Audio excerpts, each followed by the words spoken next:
Hi, everybody. It's meteorologist Joe Cioffi on this Monday, March 5th, 2018.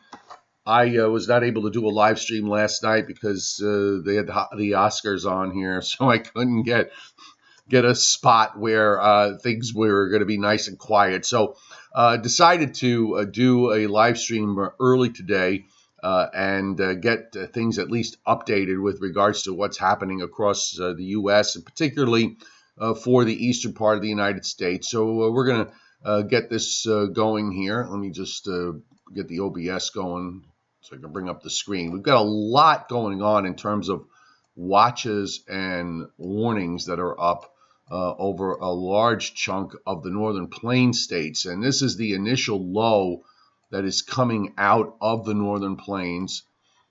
In fact, I'm going to have to update this. Let's see if I can figure this out.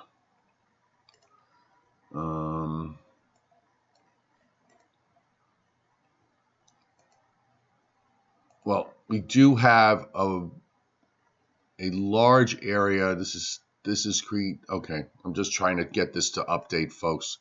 Let me try it this way.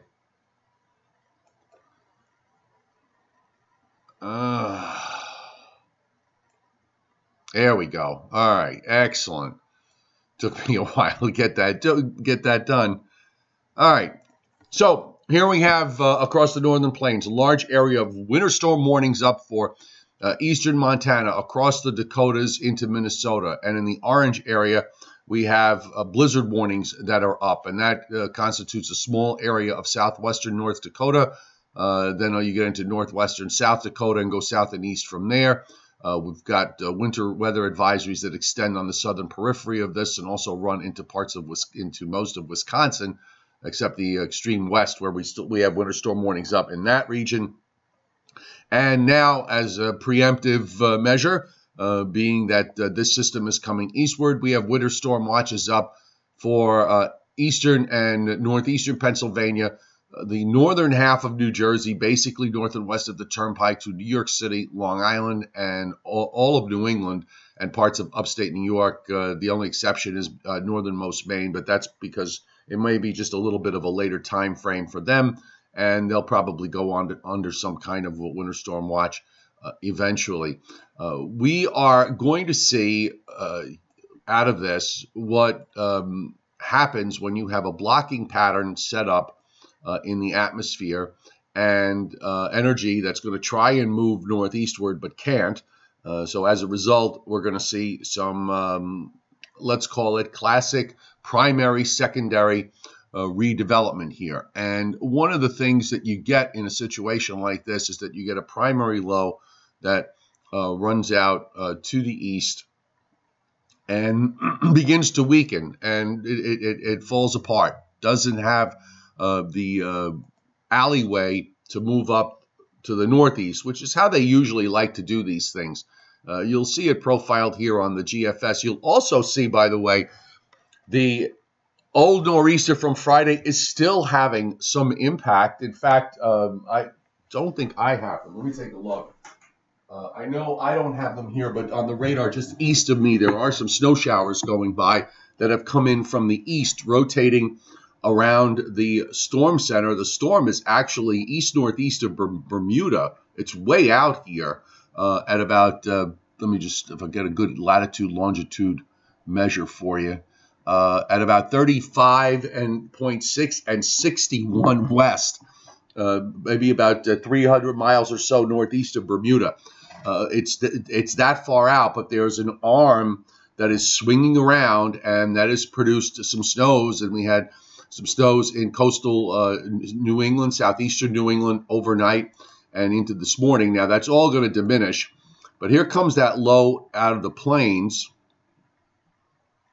which just got stuck on me. Hello. Let's go. Lord, I love mornings. Here we go.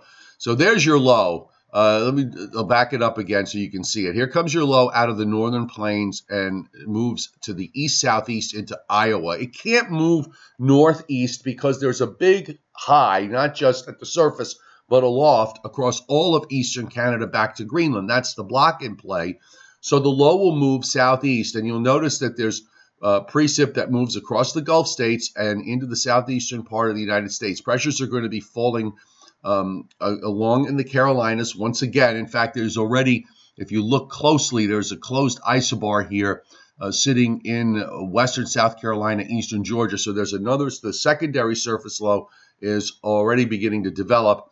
And then the primary will just disappear in time, and the secondary will take over. Now, much like what happened on Friday, the key to this forecast in terms of snow in the Northeast is going to be the speed at which the secondary low develops. And the other important aspect of this is that weather models are tending to pinch this surface low pretty close to the coastline. And I'm not so sure if that's correct.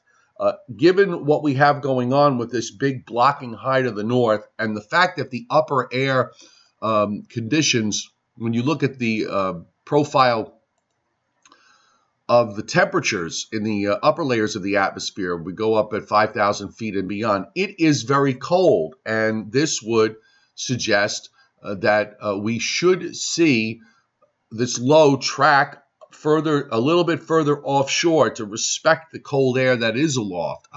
No guarantees from the management here. I just pulled up about 11,000 feet. We're going to go down to the 5,000 foot level. And you can see where at this level, where the surface low on the GFS is. This is Wednesday evening at 7 p.m. sitting southeast of Atlantic City. The light blue area would be indicative of temperatures below freezing at 5,000 feet. This should be supportive of snow. And also you notice the darker blues across northern New Jersey and northeastern Pennsylvania and Long Island showing up here as well would be indicative of more snow than anything else. But as always with these things 2 days ahead of time, we've got some issues to work through. Now the NAM model, which has been cold, I think it might be fair if I pull up a closer view here. I am not understanding. It's just me, I guess. It's just that time of the morning trying to get going. I thought the coffee had kicked in, but I guess it hasn't. The NAM model, amen. All right, so here's the NAM. This is the overnight run. We're still too early for the new run, but we'll just bring it out as far as the NAM went yesterday overnight. And there's your surface low on the NAM. Now you see it tries to take it out further to the east and then just sort of pinches it back. This run was a bit colder than the prior run and then runs up to the east. I'm going to tend to favor the idea that the surface low may wind up being a bit further offshore than what's being modeled by the others. And the European, by the way, would support this idea of the low being a bit further to the east. So that would make it for a colder solution and a snowier solution. We can look at what the model does with 10-to-1 snow amounts here, and you can see how relatively bullish it is. I don't think we're going to see 10-to-1 ratios being if a good chunk of this snow falls during the afternoon. I think some of this is going to wind up getting cut back by temperatures, sun angle, et cetera, for at least a few hours. Yes, I did mention sun angle because if it does snow between 10 in the morning and 3 in the afternoon, I think you're going to have a problem accumulating. And actually, if you look at how the positive snow growth map would reflect this, you draw a line along Route 78 in New Jersey into eastern Pennsylvania. So I think the sun angle probably affects the areas south of there where you see amounts generally under 4 inches.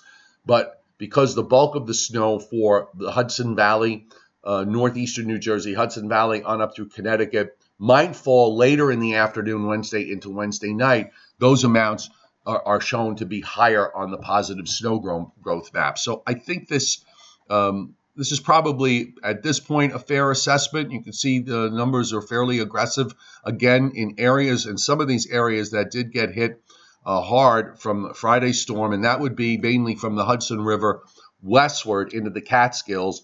You know, those areas stand to pick up I think another half a foot to a foot of snow, depending on the track. If it's a colder solution, by the way, if we have more of a coastal low that's a little bit further offshore, then those areas north and west may wind up getting a bit less, as the snow amounts would shift eastward this time around, perhaps into Connecticut, Massachusetts, Rhode Island, Long Island, and northern New York City, down into northern New Jersey. So, you know as well as I do what a tough call these things are. They always are difficult.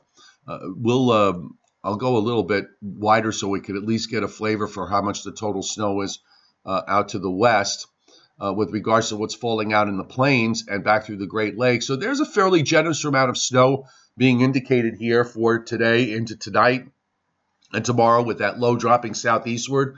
And it looks like some solid 5 to 10 inch snow amounts when we look at this in terms of the positive snow growth map. And I think, by the way, that going forward, this is the map that's going to be more front and center now that we're into the month of March, and you get this, you start to see the impacts of what happens when it does try to snow in the daytime, especially in the middle latitudes.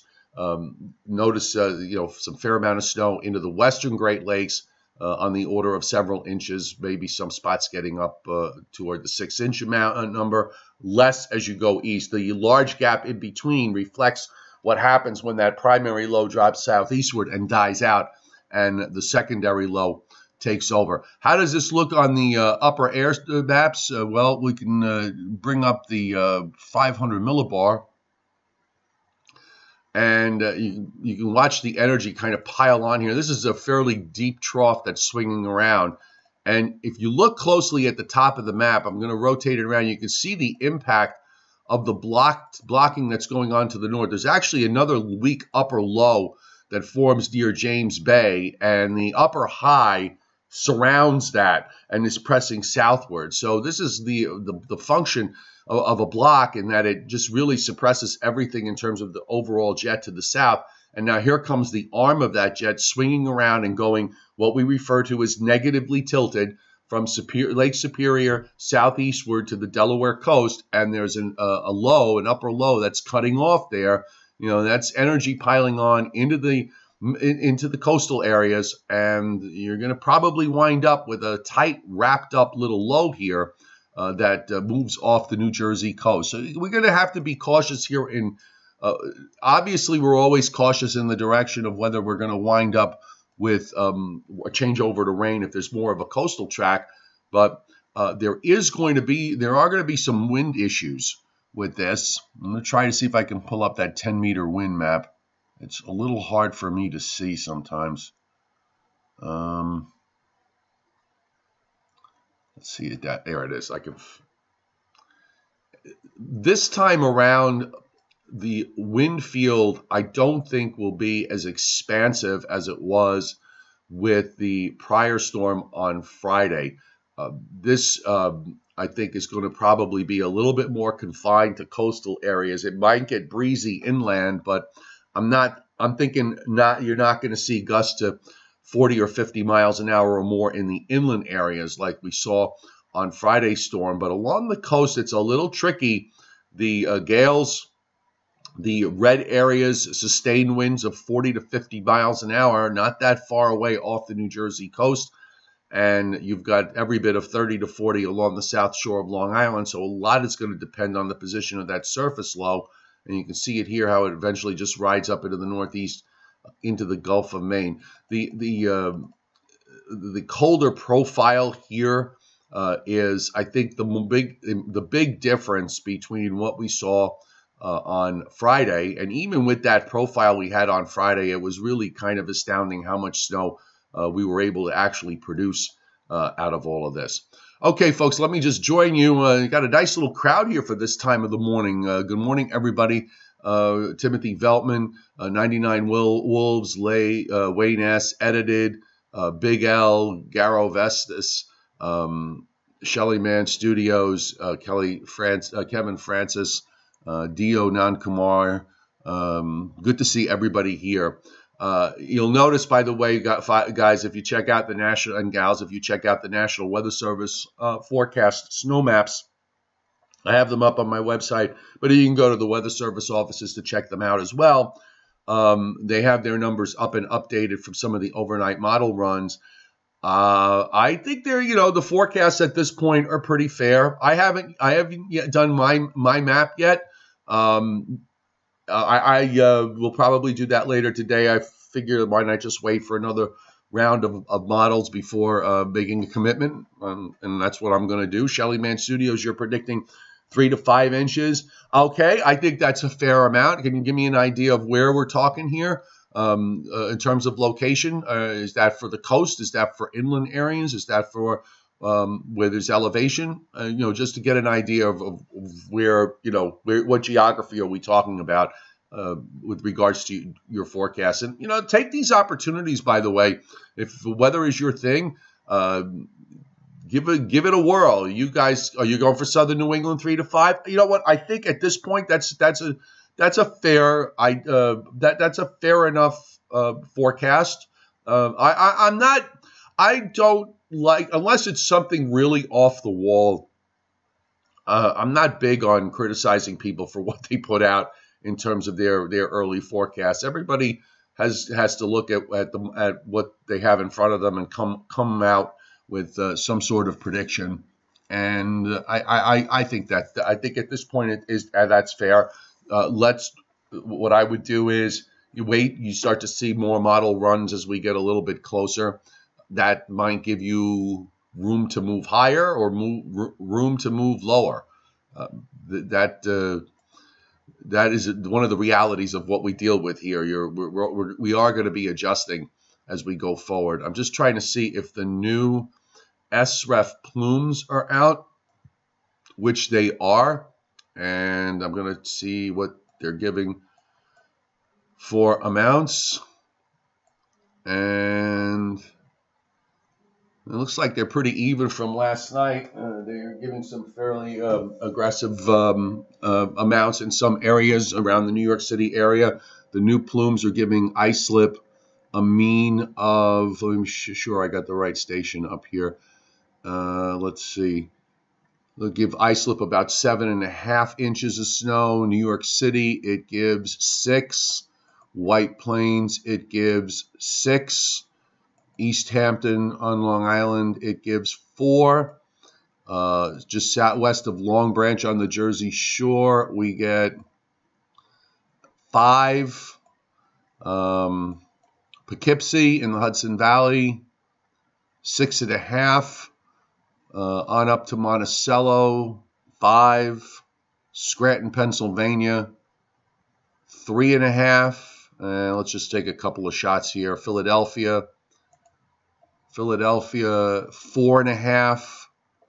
Reading in Pennsylvania, 3.2. So I got to look a little deeper to see what exactly it did in terms of the temperature profile. But it seems like it edged up just a bit from the prior run. So the trend is a little higher with snow amounts. My guess is it probably is showing a bit colder for the atmosphere. One of the things that I want just to reiterate with respect to Southern New England is the fact that the bulk of your snow may come later in the day, Wednesday into Wednesday night. So if there are sun angle issues, they may get minimized. If the bulk of that falls, say, late afternoon into the first part of the nighttime hours on Wednesday. So just pay attention to that in terms of how these forecasts are going to be adjusting. One other thing I just want to mention, and it doesn't apply to any of you. I had somebody post some comments on my one of my YouTube videos that were, and usually this stuff is like rolls off my back. I really am pretty thick-skinned, but this person was really said what I thought was some pretty horrible things. I have I have issues regarding. You might have noticed that sometimes I do have a bit of difficulty collecting my thoughts with regards to expressing what my look at the weather is going to be.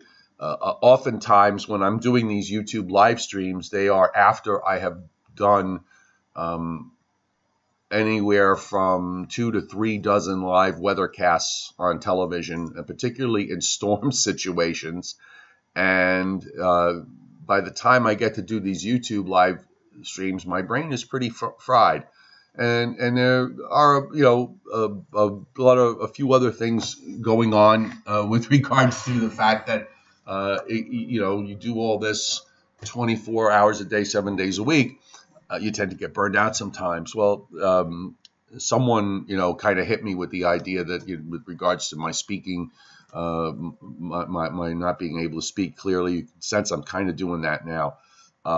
I thought it was one of the most vile, disgusting things I've ever read that was directed to me. The rest of the stuff, you know, I've had stuff thrown to me, as everybody has, and you kind of let it roll off. But whoever this person is, and I've removed them from commenting, but I'm hoping that, you know, they're watching, so they perhaps get some laughs out of how I you know, do all this. You're a vile, disgusting person, and I really wish you would just go away. So I'm sorry to rant like that, but you know, a lot of stuff like this usually doesn't bother me very much, but this one kind of did, and it's just wrong. Okay, so anyway, I know that all you guys and gals that are out here are the best, and you are amazing. Thank you very much that you're here on a daily basis. I will do my regular live stream tonight probably at around 6 o'clock Eastern time. And we will go over all the afternoon model guidance and see what it has. It'll ought to be very interesting to see how this all plays out. I am going to be fascinated. I love March storms because they can go insane in both directions, and trying to stay ahead of them from a forecasting standpoint can be very, very challenging. So take this opportunity for you youngsters that are watching to give it a good try in terms of what you think is going to happen. And we will update you, of course, later today. All kinds of stuff on the website, meteorologistjoecioffi.com, and also on Angry Ben's website, nycweathernow.com, my buddy who takes care of my New York City website. And, of course, we'll have Facebook live streams tonight. Maybe I'll try to get Joe Rea. We'll do the Joe and Joe show tonight here on YouTube and on Facebook. Have a good day, everybody. We will see you a little bit later on.